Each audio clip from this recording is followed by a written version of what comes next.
Traditionally, millions of monarch butterflies arrive in Mexico on the 2nd of November, the Day of the Dead. For the Mayans, the brightly coloured insects covering the forest like an orange snow represented the souls of the recently departed. This year, however, the butterflies were later than usual and fewer in number. The monarch is an insect under threat. Critics of intensive farming in the United States say the widespread use of herbicides has removed hectares of milkweed, a key food source and habitat for the monarch larvae. Although it may appear like there are tens of millions of monarch butterflies still in the forests of Michoacán, in fact their numbers are dwindling fast, environmentalists say. And now they're trying to bring pressure to bear on the leaders of the NAFTA North American Free Trade Area to save the insect that is the very symbol of that agreement.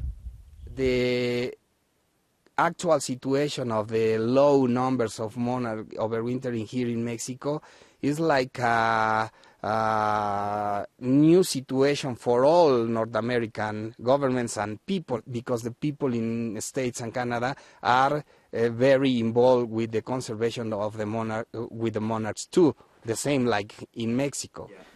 Leading the call for action from Mexico City is one of the country's best-known poets, Homero Aridgis. He has delivered a letter about the plight of the monarch, signed by 100 top environmental activists, to the US and Canadian ambassadors.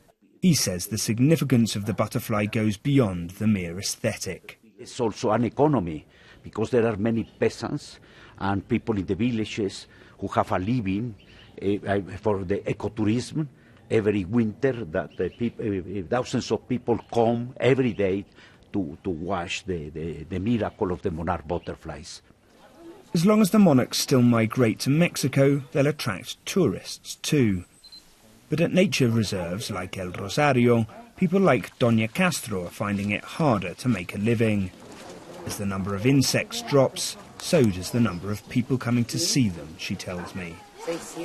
Locals sometimes joke that the monarch is the only Mexican who doesn't need a visa to cross the border north. As the NAFTA leaders celebrate the 20th anniversary of their organisation, the humble butterfly may find it hard to make it onto the agenda. Yet amid the talks of trade and security, the politicians might reflect that the symbol of shared cooperation on which the pact was founded is in danger of vanishing altogether. Will Grant, BBC News, Michoacán.